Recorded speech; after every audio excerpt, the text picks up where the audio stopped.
Alright, sige. We pray our favorite prayer at the feast, declare that He is with us tonight. Amen? In the name of the Father, the Son, the Holy Spirit. Amen. Together, today I receive all of God's love for me. Today I open myself to the unbounded, limitless, overflowing abundance of God's universe. Today I open myself to God's blessings, healing, and miracles. Today I open myself to God's Word so I become more like Jesus every day. Today I proclaim that I am God's beloved, I am God's servant, I am God's powerful champion. And because I am blessed, I am blessing the world in Jesus' name. Amen. Amen. We are starting a brand new series, Dear Prodigals. Diba? Pakisabi nga, prodigals. Ni-research ko po sa Tagalog kung anong prodigal. Ni-research ko lang. Pwede nyo i-google ngayon. Tagalog to English o Tagalog. Tinignan ko, ang prodigal sa Tagalog ay alibugha. Ang lalim pala ng ibig sabihin nito. Talagang you can try it now. Google Translate. English to Tagalog. Alibugha ang ibig sabihin. Pakitingnan ng katabi. Mukha bang definition niya isang alibugha? O alikabok? Ay, alibugha. Siyempre, pag gina-Google Translate ka, titingnan, anong ibig sabihin ng isang alibugha? Mapagtapon. Grabe, no? Mapagwaldas. Mapagwaldas. Gusto ko lang ipalala, 8-8 today.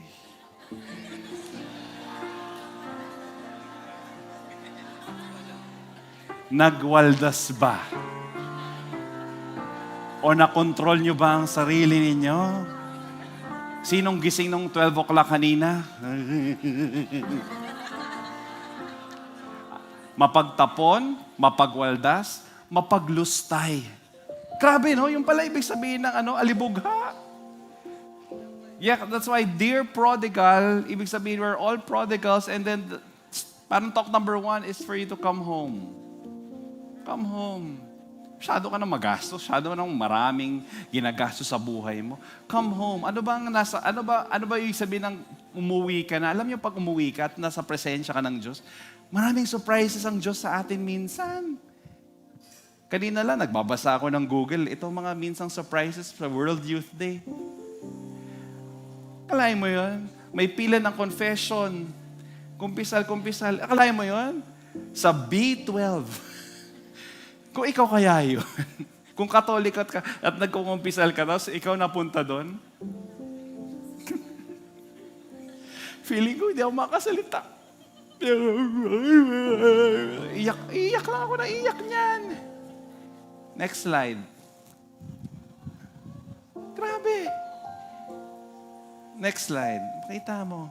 Hahanapin ko yung B12 na yan. Pupunta ako doon mamaya. At next slide, meron pa ba? Yan. Grabe, no?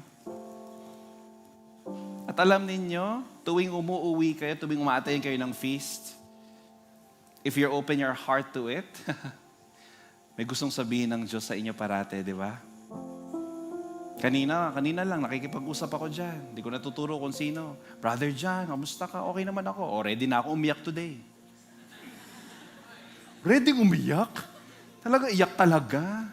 Kasi ang feast, gustong sabihin sa ito, God misses you. Nami-miss ka lang ng Diyos. That's why talk number 1 is God is your home. Kung ano nung home mo. So we will be reading something from Psalms. This was written by King David himself. And it was written during the time that he was so much in pain. Grabe yung pinagdadaanan niya. Marami siyang kaaway, marami siyang bashers. Maraming nagagalit sa kanya, maraming naiinis sa kanya, maraming hinahabol siya para patayin siya. Nagsulat siya. Kayo ba, pag may mga nangyayari sa buhay niyo, sinusulat niyo ba? Ha? Sana hindi. Sana sinusulat niyo, no? Talagang i-process mo. Tapos wag mo i-post. Iba sa inyo, post ka agad. Sige lang. Sabi niya ito. Diba sabi niya? Sige nga. The one thing I ask of the Lord, the thing I seek the most, is to live in the house of the Lord all the days of my life. Ito lang, Lord, if there's one thing that I want, is to be in your presence, to be in the house of the Lord all the days of my life, delighting on the Lord's perfection and meditating in His temple. Verse 4 pa lang yan. Tapos, jump tayo to 11. Teach me how to live, O Lord. Lead me along the right path. Why? For my enemies are waiting for me. Do not let me fall into their hands, for they accuse me of things I've never done. With every breath, they threaten me with violence. Parang dami nangyayari. Yet I am confident. Dami kong problema, but yet I am confident I will see the Lord's goodness while I am here in the land of the living. Can we read this together? Verse 13. 1, 2, 3, go. Yet I am confident I will see the Lord's goodness while I'm here in the land of the living. Can I say, raise a hand, who among you are in the land of the living right now? Meron ba in the land of the living? Yung iba hindi sure. Land of the dead na ba yung iba? Tara tayo! Tayo yan! Yung confidence mo na the Lord's goodness will be with you habang buhay ka. Wait patiently for the Lord. Be brave and courageous. Yes. Wait patiently for the Lord.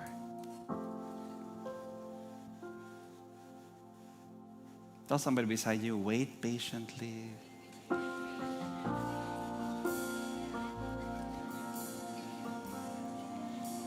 Brother John, 40 years na akong patient. 40 more years to go, sister. Go lang. Allow the Lord to bless us tonight. Father in heaven, I lift up to you everything, all the worries that I have. And I know that you are here with me. This is our prayer. In Jesus' name. Amen, amen. Let's give the Lord a big hand, everybody. Thank you, God. Please be seated. Pakisabi sa mga katabi, come home. Go lang, go. We will be setting back ang aking mga props. Kung naalala niyo ba itong props na yan? Ayan, binabalik ko. Ito po ang pinakasulit sa lahat ng props na nabili natin sa Feast Salcedo dahil gamit na gamit siya ng 2 series already. O, diba? Kasi lahat ng ito, again, to give you context. So for today, I'll give you context. Context muna, foundation, and then I'm gonna give you stories, and then application. But before we go there, again, I want to thank those who are watching online. Maraming salamat. And please do share this live stream. Share, Facebook, or send this link to a Facebook group. And of course, if you're willing and you want to bless this ministry, I invite you to give here at Feast Makati Salcedo. And again, if you give, please send us a screenshot so that we can account it accordingly. And para makuha ko na, amin yung 50 pesos na yan. Ha? Pambayad ng kuryente dito sa Makati Sports Club. So maraming salamat po sa lahat na nagbibigay online. Thank you! Okay, come home. Pakisabi nga sa katabi, come home. So I'll start with the context. All throughout this whole talk series that we will be having, we'll be studying the Bible. Yun lang po ang paaralin natin, Biblia. Wala tayong ibang inaaral. Si Jesus po ang ating pinag-uusapan. So for the last 12 months, pinag-uusapan natin to series na to. We've been unpacking the Bible. Tapos ito yung pinakauna sa series na ito, first 5 Bible, yung pinakauna dito. Pag binuksan mo, anong una dito? Pag binuksan mo yung Bible? Exodus, di ba? Genesis. Pinag-usapan natin, blessing and curse. Pakisabi nga, blessing and curse. Yan. Tapos we move forward to Exodus. Tapos pinag-usapan natin special delivery. Pakisabi nga special delivery. Then we moved on to Leviticus. Ito na. Naku, talagang excited na. Again, next slide. Yan, closer. Alam niyo itong closer na to, tuwang-tuwa ako kasi ang daming na-bless dito sa series na to. Walang ibang natandaan, kundi ang may mga pimple, hindi daw makakapasok ng langit. Oh, yun yung pinag-usapan natin, pure lost. And then, we jumped into, ano ba yung last series? Numbers. Thank you, Mark. Salamat, Mark. Buti nakikinig ka. At wilderness ang ating pinag-usapan. So, apat, the first four, eto na. And then for today and for the next 10 weeks, we'll be talking about Deuteronomy. And our title again is Dear Prodigals. Pakisabi nga po, Dear Prodigals. Pakisabi, Deuteronomy. This is the last book, Deuteronomy. Sige, para alam kung tama yung spelling. Yan, ganyan po ang spelling niya. And this is the last book in the Torah. So we have Genesis, Leviticus, Numbers, and Deuteronomy. So I'm setting up, siniset up ko lang yung foundation para alam niyo kung saan tayo nanggagaling. Torah. Pakisabi nga, Torah. When you say Torah, ito po yung first 5 books. Pag binuksan niyo po yung Bible ninyo, kaya po ako may podium ngayon, ibig sabihin magsusulat ako mamaya ng Torah. So ganyan. So pag binuksan mo yung first 5 books in the Bible, pag binuksan mo yan, ito po yung super-duper memorized ng mga Jews. When you're in Israel, kahit ito lang, yan lang, okay na sa kanila to. Tapos they meditate on this day and night. Yang 5 yan, grabe, memorize nila lahat ng laws. 613 laws ang memorize nila. Pag tinanong mo siya, anong number 11, alam niya. Anong 211, alam niya. Tayo, 10 commandments. Sige nga. Ano 6 commandments? Sige, 6 commandments, ano? Galing nga. Thou shall not eat. Hindi, commit adultery. Tama, very good. 10 nga lang, sa struggle na tayo. Sila, 613 memorize. Grabe yan. Talagang amazed ako sa mga Jews. Pag nandun talagang, they memorize it. Why? They read it every day. Every day, it's part of their routine. Pag gising na sa umaga, basa. Sa tanghali, basa. Sa gabi, basa. And Torah is not actually laws. Torahs are teachings. Yan pong ibig sabihin. So, 613 teachings. Na anong point? We must read the first 5 books not as God's laws for all eternity, but as God's teaching for all eternity. Ganyan dapat binabasa. And my main point for tonight is this. And I hope that you really dig deep into your heart, because this is how we want the feast tonight to be. Lord, how do you want me to love you today? How do you want me? Not yesterday, not tomorrow. Today. Pakisabi nga, today. Lord, how do you want me to love you today? Lord, how do you want me to love you today? Sige nga, Lord, sa lahat ng pinagdadaanan ko, in my office mates, sa pamilya ko, sa jowa ko, wala. Pero, how do you want me to love you today? Sa business ko, sa lahat ng ginagawa ko, how do you want me to love you today? Because in this timeline, again, Egypt nagsimula ang ating series. Pakisabi nga, Egypt, the Israelites are traveling to Mount Sinai. Tapos they're traveling. Ang Deuteronomy, nandito na po sila. Nandito na sila. Papasok na sila ng promised land. And a timeline is very important. Pakisabi nga, timeline. Timeline is important. Now, I'll give you a sample of a timeline, okay? Kasi ito ay very, very important. At, alam ko na, pakitignan nga katabi mo, ikakasal ba someday? In Jesus' name. Amen. Alam ko may mga couples na dito at umaattend ng feast. And I really pray that someday if you're single, if you're men, if you in your heart talagang, Lord, talagang, hindi ako pang madre, Lord. Hindi talaga ako pang pare. Hindi ako pang single blessedness. Ikakasal ako in Jesus' name. Okay, so marami-rami. Alright. Gusto ko lang malaman. Kasi timeline is very important. Now, the business of my wife, I just want to tell you, gusto ko iyabang yung wife ko. The business of my wife, what we are selling, is actually timeline. The service that we will give on a specific timeline. She's a wedding coordinator. Timeline yan. So for example, kunyari, ito ang promised wedding mo, di ba? So may service siya na on the day. Anong on the day? Ano ibig sabihin ng on the day? Pagkatapos ng initial meeting ninyo, pag na-book nyo na siya, you will meet her 3 months, 3 months before the wedding. So before 3 months of the wedding, sasabihin lang niya, sinong na-book mong mga coordinators, sinong na-book mong suppliers. She will not book for you. Ikaw maghanap. On the day mo lang siya kailangan eh. Yun lang yung timeline niya sa'yo. Okay? Pakisabi nga timeline. Pero on the day, she will make sure that lahat ng mga suppliers mo, talagang darating on time, lahat ng suppliers mo, they will deliver and the whole program will run smoothly. Yan on the day. Now, next business niya is partial. Talagang nagbebenta po ako dito ng wedding coordination. Tinanong ko siya kung tama ba lahat ito. Partial is halfway. So, ibang 3 months, iba to 6 months naman. Ito ang bestseller namin. Partial coordination. Magbubuk yung kliyente, tutulungan niya maghanap ng supplier. So iba na, ikaw bahala ka maghanap dito. Bahala ka sa buhay mo. Ito, hindi na. Tutulungan ka na niya. O sinong supplier mo? Gagawa natin ng timeline. Tapos, make sure ko na 6 months before the event, maayos lahat. Ito, 3 months lang. And then she will take over 6 months before. Parang siya na ikakasal. 6 months before your wedding. Pero pwede ka magtanong, libre tanong. Di ba? Kahit anong oras ka magtanong, she will recommend the best suppliers in the business. And again, ang wife ko po ay super kuripot. So kunyari, wala kaming budget dyan eh. So anong budget mo? We'll work on your budget. Di ba? Hindi kailangan 1 million. Hindi kailangan 500,000. Pwede ka niya ikasal with a budget of 10,000. Oo, bakit ka nalaman? Meron siyang recently kinasal. Yun lang ang budget.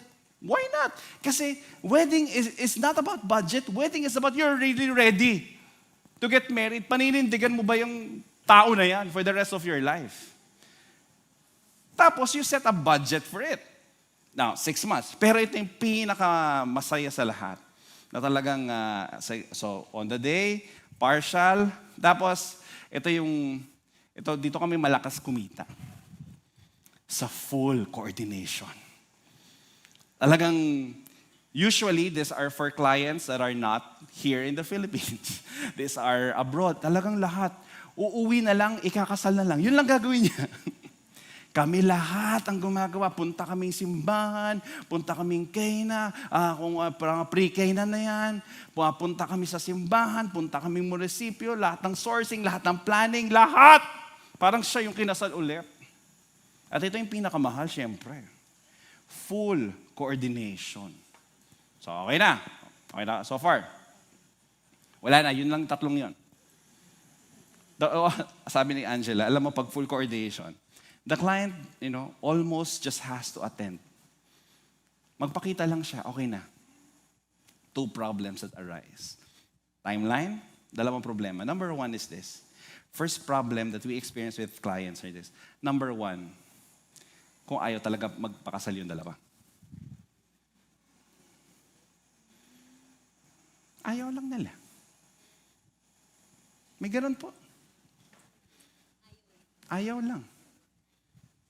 Gaaway parate, hindi ma-fix ang issues, hindi alam kung anong gustong wedding invitation, yung simple ba, o yung lumulutang yung may mga ganun, may mga bubbles pa talaga. Simpleng ganun pinag-aawayan, kung saan kukuha ang supplier, kung anong ipaprioritize. Alam mo, hindi yung supplier yung problema, silang dalawa. Number 2 issue, and I think this is the more pressing issue. They like each other, but they are so stubborn to follow the timeline. So stubborn. And you know what the worst?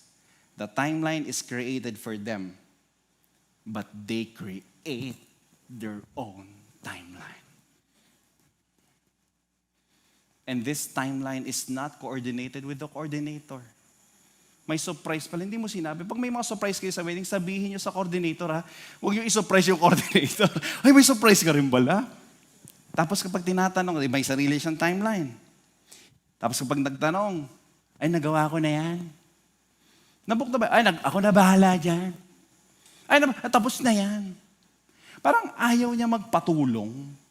Kaya minsan inisip ko, ba't kumuha ka pa ng coordinator? Bakit mag-coordinator ka na lang? Kasi minsan, pag gumagawa ka ng sarili mong timeline at hindi mo sinusunod yung timeline na binigay sa'yo, pag gumagawa ka ng sarili mo, papagod ka. Papagod ka talaga. Tapos feeling mo, ako lang lahat gumagawa. Ako lang lahat. Malamang. Tapos kapag mali, lahat nangyari. Sinong pinapagalitan? Sino nag-aayos? Sinong nagsasalo? Sina? Yung asawa ko. Yung coordinator. Ito pa malala. Walang thank you. Hindi ako nagre-release ng hugot dito. Minsan sabi lang naman ako. Minsan talagang di nag-thank you sa'yo. Inayos mo lahat yun . Di ba?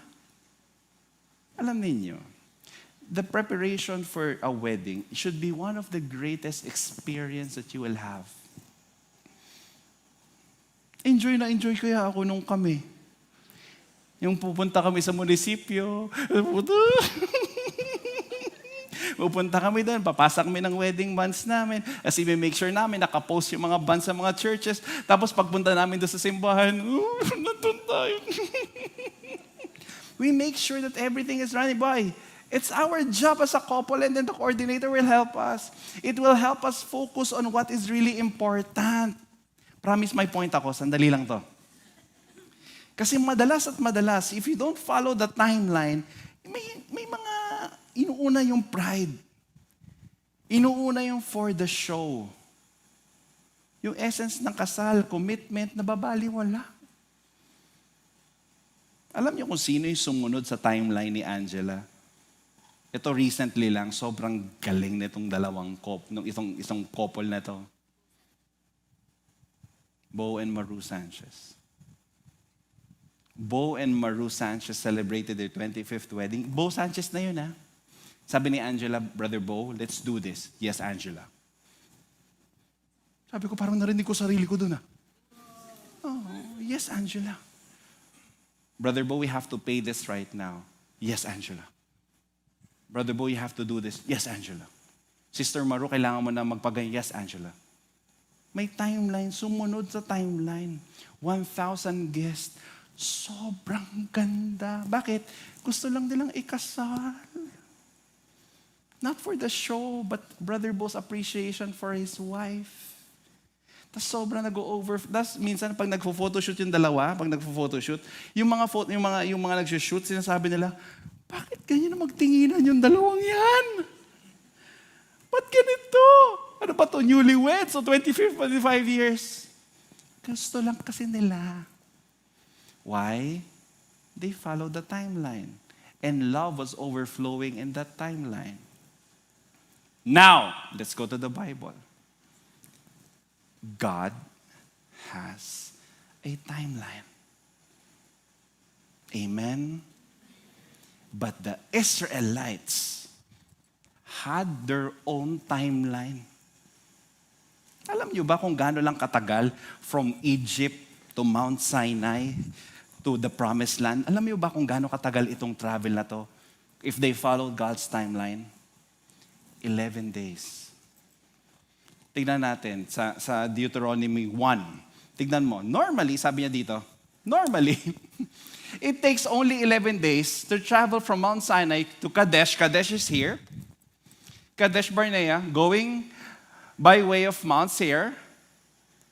But 40 years!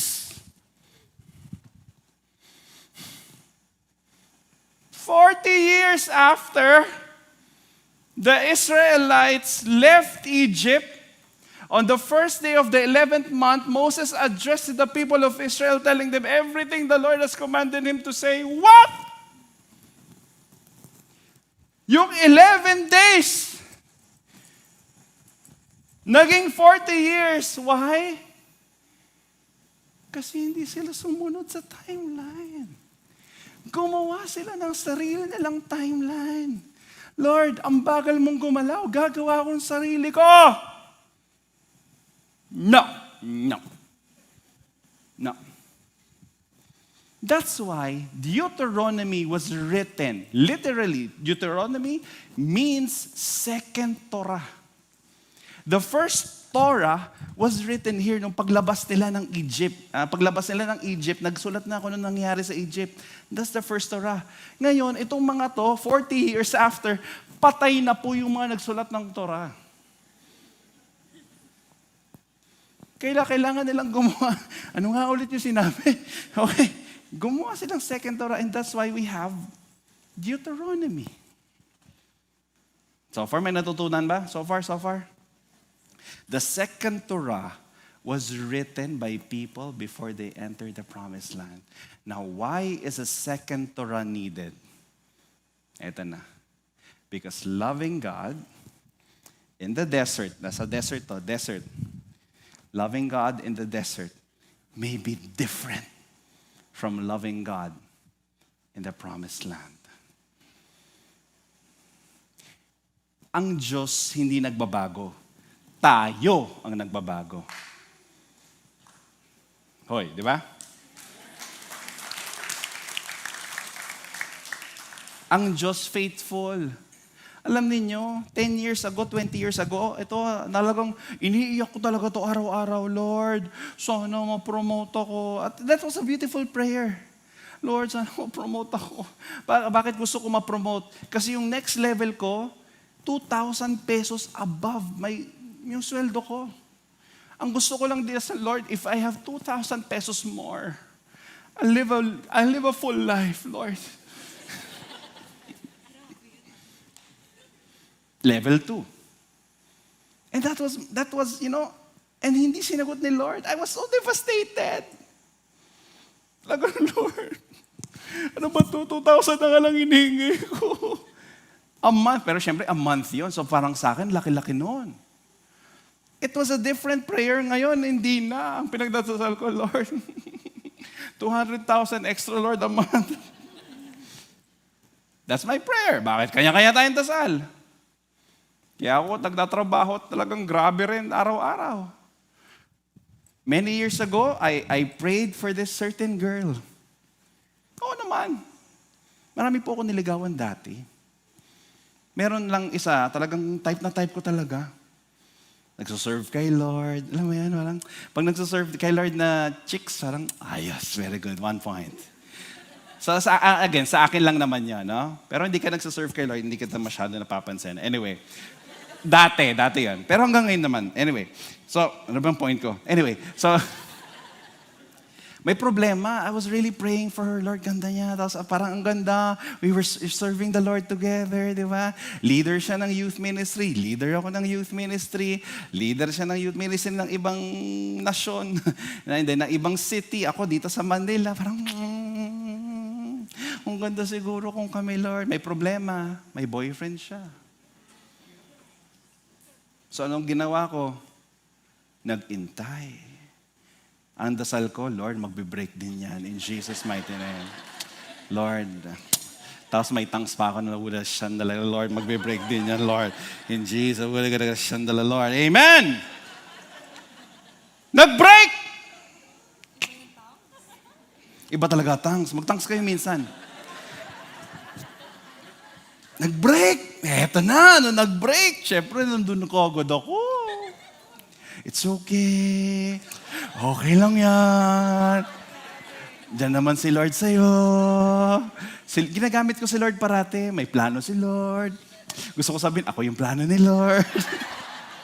May plano si Lord. And then, my prayer was really here. And then I was there with her during those breaking times. And then, sabi ko, sige, pwede ba tayong magsimba? Nagsimba kami. Di ba talagang ginagamit ko si Lord sa lahat? Nagsisimba kami dalawa. Tapos mamaya-maya kakain syempre pagkatapos ng simba. Tapos it happened for many weeks and then feeling ko sasagutin na niya ako. And then, ayun, bumalik siya sa ex niya. Diba kahayupan? Iyak ako. Grabe. I remember looking at, nagsa-stargazing ako sa luneta. Hindi nangyari yun. Yun talaga, Lord, ano ba ito? Ba't ganito? Napakasakit naman ito. But looking back now,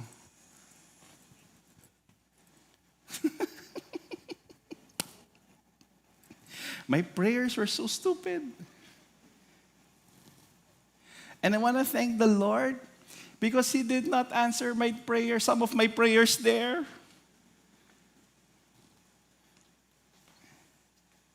Our prayers change. Huwag na tayo lumayo. COVID lang eh. Dami nangyari ng COVID. Sino dito? Ito beginning of 2020, naalala nyo ba yung first day ng 2020, magtatrabaho ko ulit.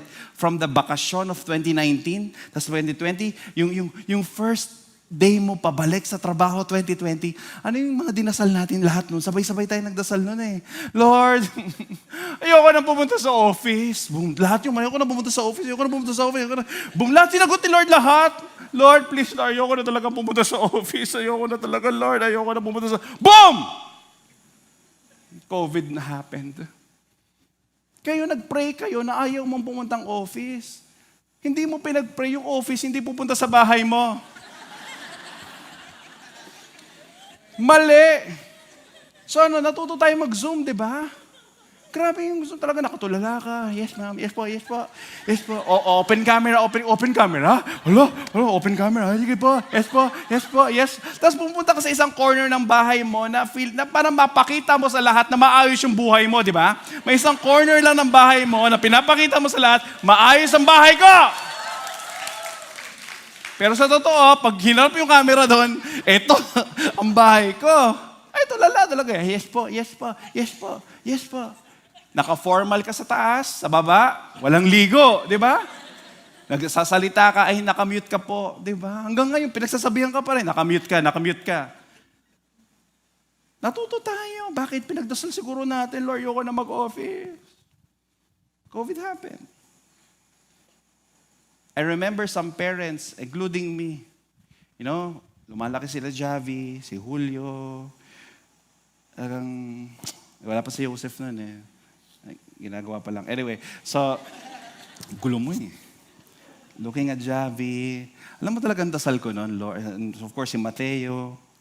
Itingnan ko sila parang, Lord, I hope I can be with them each and every day of my life. Lord, sana makita ko silang lumalaki.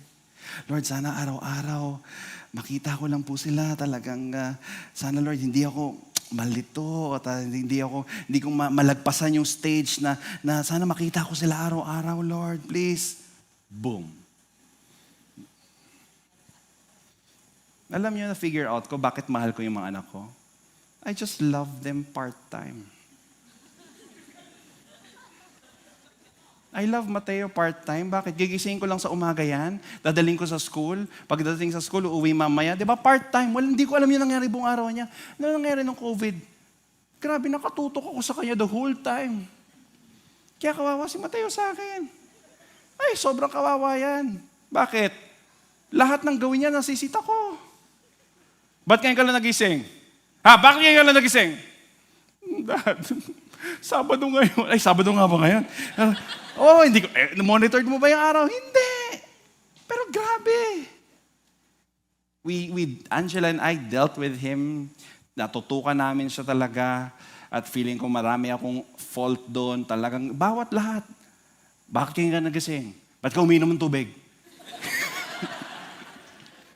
Kakainom mo lang kanina, kaya ihi ng ihi.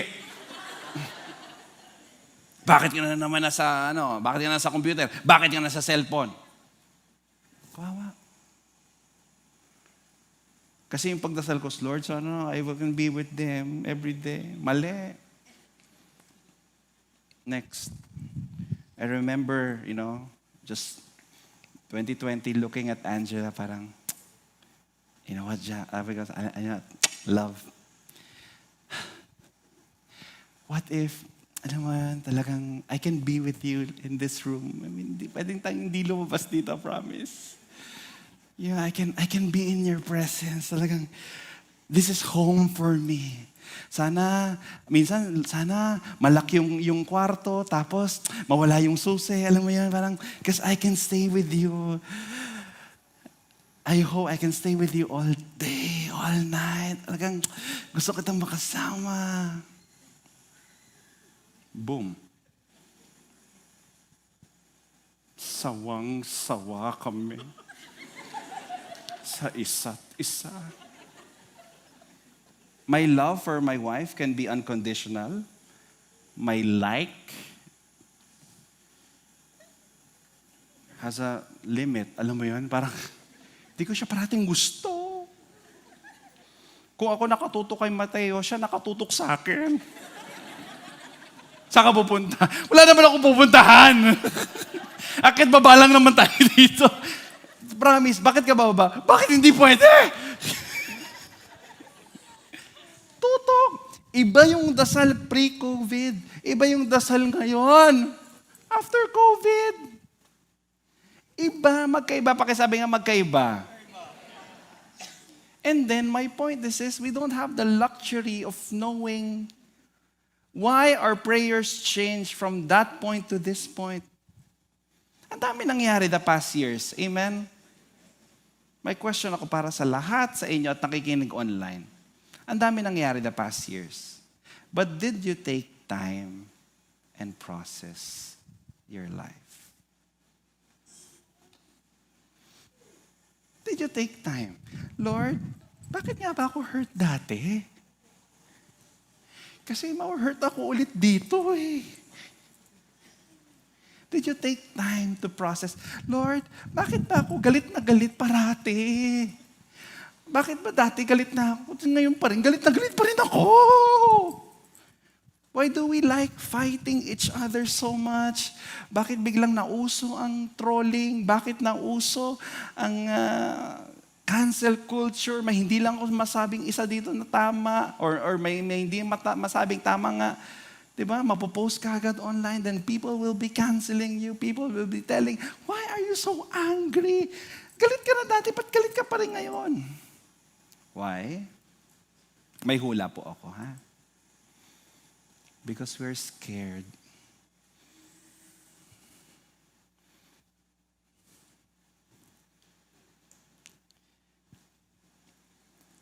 COVID happened and reminded us how uncertain our life is. We were wired to know everything.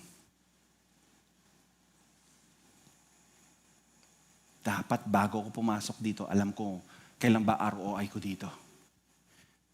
Mamahalin ba ako nito o hindi? We lost each other. Sabi ng government, 6 months lang niya. 6 months. With confidence sinabi yun, 6 months. Hindi naman nangyari. Took us 2 years. 3 years. Things are uncertain, yes. That's why the feast is here to remind you, yes, things are uncertain. Only one thing is certain. God's love is certain. God's love is certain. God's love is certain. That's why I want you to reflect on our own personal, pakisabi nga personal, second Torah. Pakisabi nga personal second Torah. Go. You had dreams 10 years ago, yes? Sana nag-develop, sana nag-improve. Because you have dreams today. Today. Pakisabi nga today.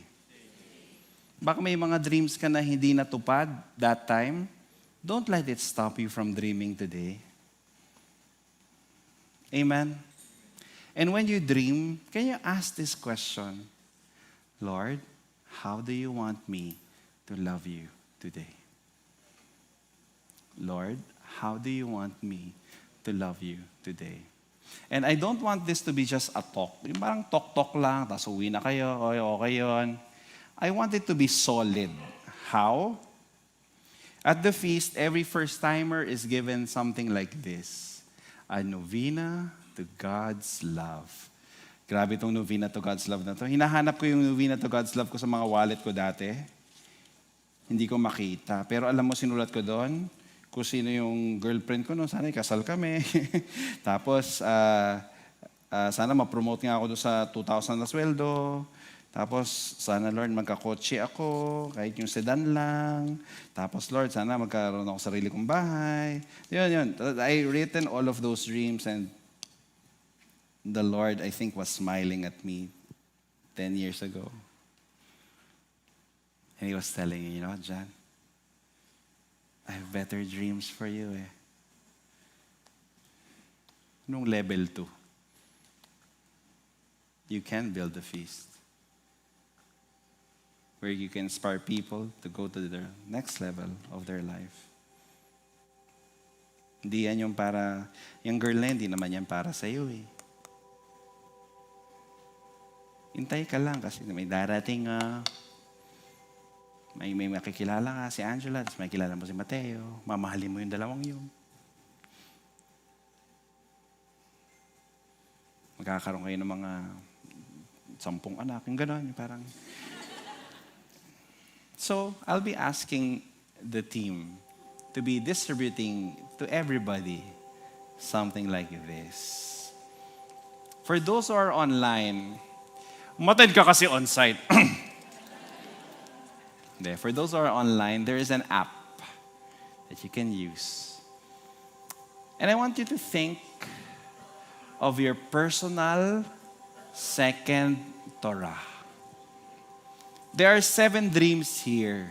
Kahit isa lang for tonight. Kahit isa lang. Kahit isa lang or dalawa. Sabay-sabay tayong magdasal. At magsulat, Lord, tawanan mo ko ulit.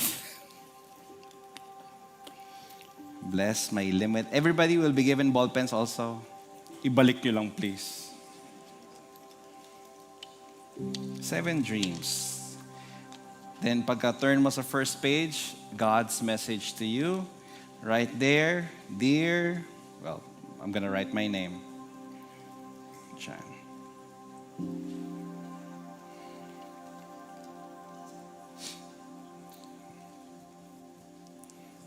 I believe in you.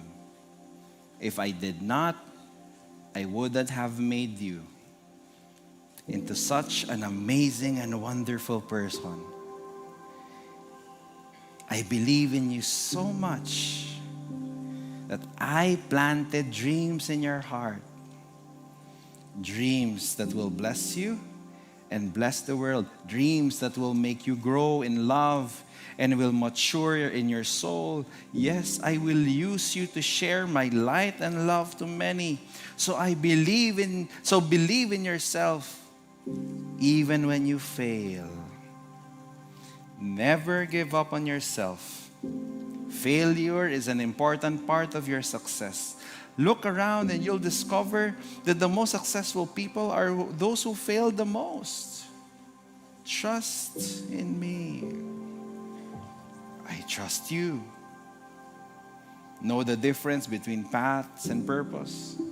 Even if you've chosen path fails, never give up on your sacred purpose. When you write your dreams, include the details that you desire.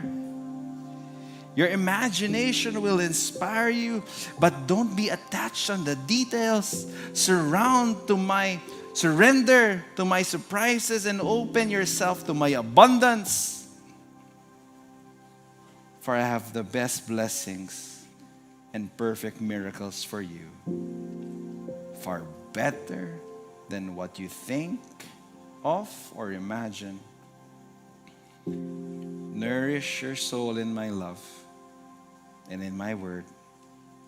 Nourish your soul with like-minded dreamers who have the fire in their hearts. Now go, my child, and share my love and light to all those around you. Always remember that I believe in you. Cherishing on you, God. Read and Write down dream number 1.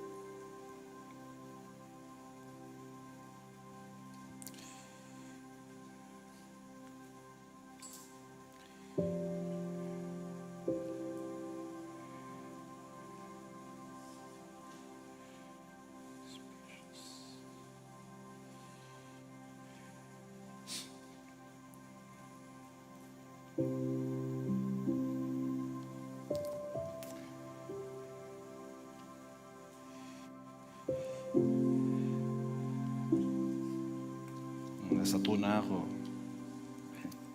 You don't have to do all of the 7, but just write it down.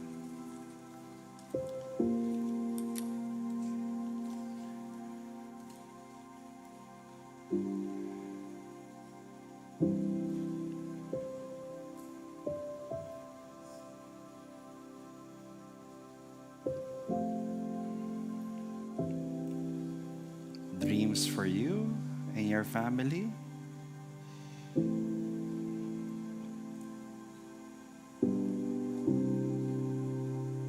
Just write it down. Your second Torah.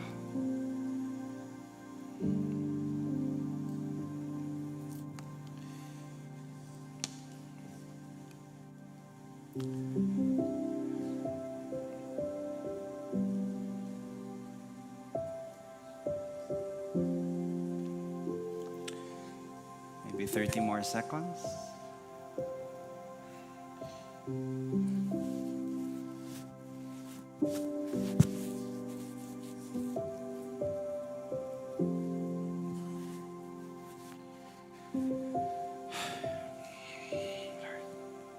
Be with them. Be with us, Jesus.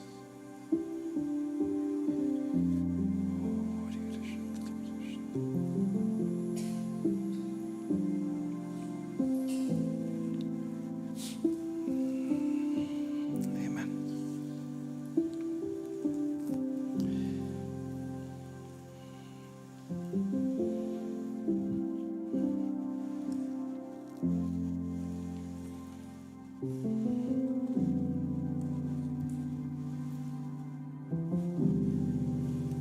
For those who are online, there is an app. You can go to Feast app, or you can look for Novena to God's Love. It's there. So I've tried it first before going here. Kailangan lang ilagay yung email address mo, yung ganang details, para malaman na you're not a bot.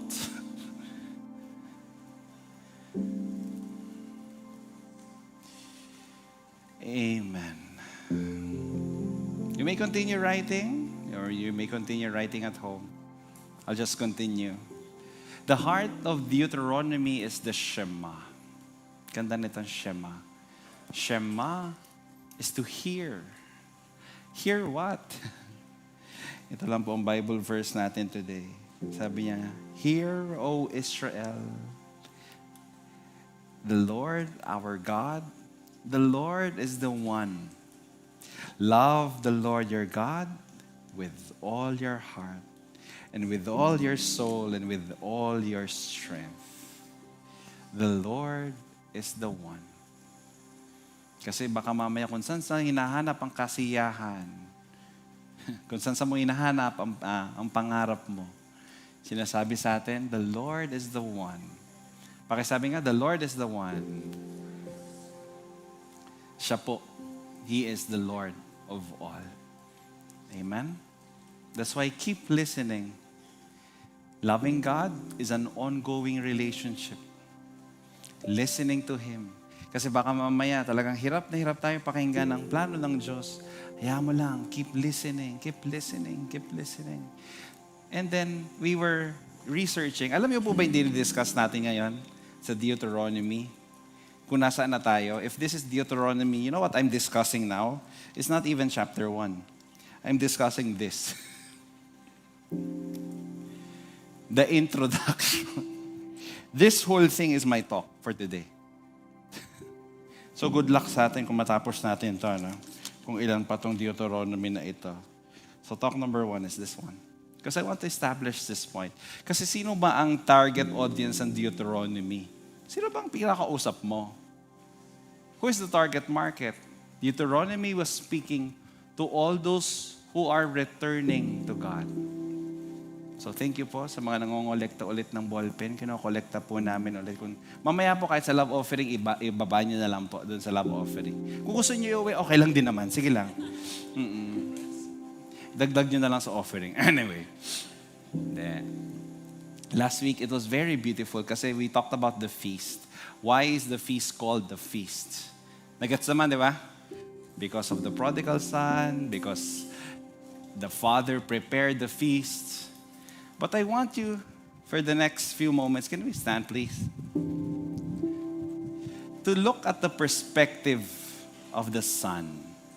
Yung bata naman, yung bata. Kasi we looked at the perspective of the dad. He was waiting every day for his son to come home. And then one day, alam niyo, na-imagine ko minsan, yung dad, na-imagine ko, hindi lang siya nasa first floor. Feeling ko, mas mataas pa yung floors ng bahay niya. Yung talagang kitang-kita. Yun siya. Maliit na maliit pa lang. Siya yun, anak ko yun. Feeling ko lang naman, ganun kalaki yung bahay ng tatay. But I want you to look at the perspective of the son. The son, minura yung tatay niya. Actually, mas malala nga eh. Bastos sa bastos. Akin na yung mana ko. Ibig sabihin, patay ka na para sa akin. So, umalis siya. Pag alis niya, araw-araw, tugs. Talagang araw-araw, lived a life that is waldas. You know, a life that is waldas. Talagang konyong-konyo din siya. Talagang waldas, lahat. Bigay. And then a famine came in.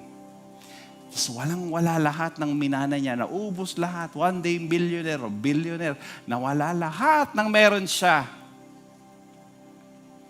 Then he started feeding pigs. Tapos, alam mo, sabi sa Bible, he came to himself. Ibig sabihin nun, natauhan siya. Natauhan siya. Parang na-realize, teka lang, bakit ba ako nag-feed ng pigs dito? Eh, yung tatay ko nandoon, marami siyang pera. So he made the script in his head. He made the script. Sabi ito yung script niya, Father, I have sinned against heaven and against you. I am no longer worthy to be called your son. Treat me as one of your hired servants. So he's been rehearsing this. He's been rehearsing in his head. Parang, ano ba? Uunahin ko ba yung I'm no longer worthy to be called your son? Hindi, uunahin ko ba yung treat na servant? Sige, pero, I've sinned against heaven. He's rehearsing in his head. Again, this was a distant land. Ang layo-layo niya. And hindi sinabi kung gano'n siya katagal nag-travel. Hindi niya rin siguro alam na malapit na pala siya sa bahay niya. Hindi niya alam siguro yung distance ng Makati Sports Club hanggang Ayala Triangle. Siguro gano'n. Hindi niya na-realize parang, ang gagawin ko, Father, I've sinned against heaven, against Lord, sisina ako, parang, ano bang sasabihin ko? And then, while he was rehearsing everything that is in his head, he's trying to struggle, and Lord, ano ba to? Ano ba sasabihin ko sa tatay ko? And then, mamaya,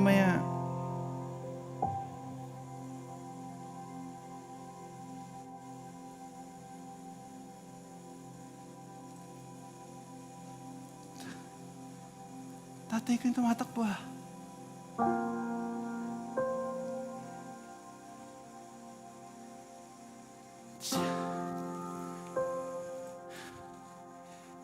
Wait. Ba't tumatakbo?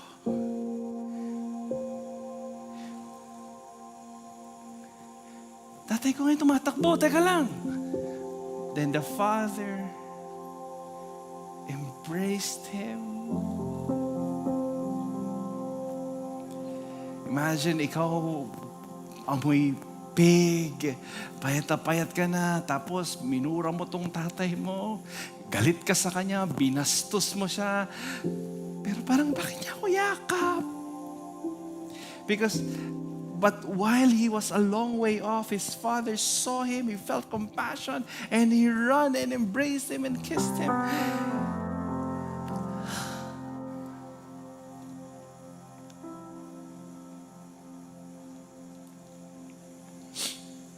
Grabe na. My dear friends, it takes a while to put your life back together, but it only takes a moment to be right with God.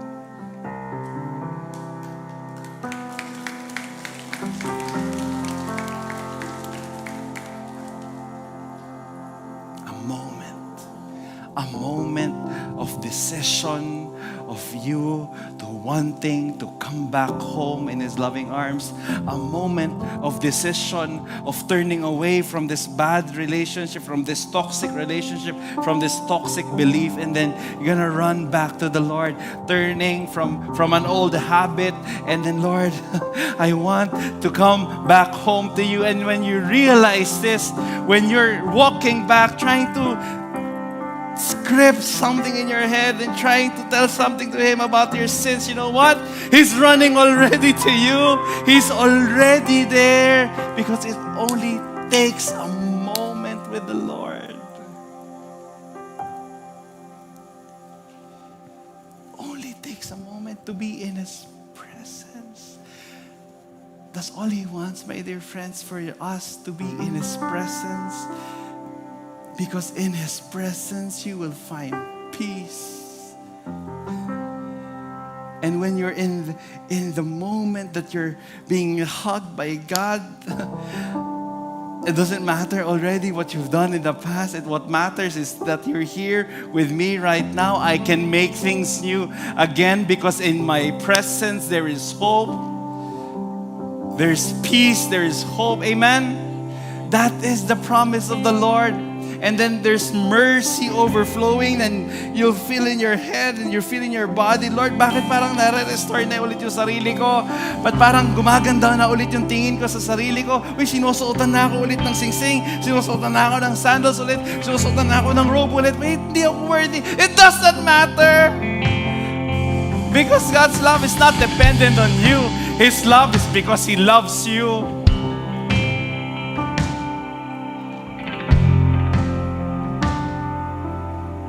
Come home. Come home. For those who want to come home, can I just invite you to open your palms like this? Again, nobody looking around. Father in heaven, we want to come home, because I know and I declare that in your presence I will find peace. There's no place I'd rather be but in your presence.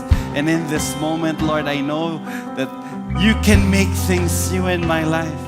And I declare everything will be okay as long as you're here with me. I want to be in your presence. I want to be in your love. In Jesus' name. Come on, sing this together.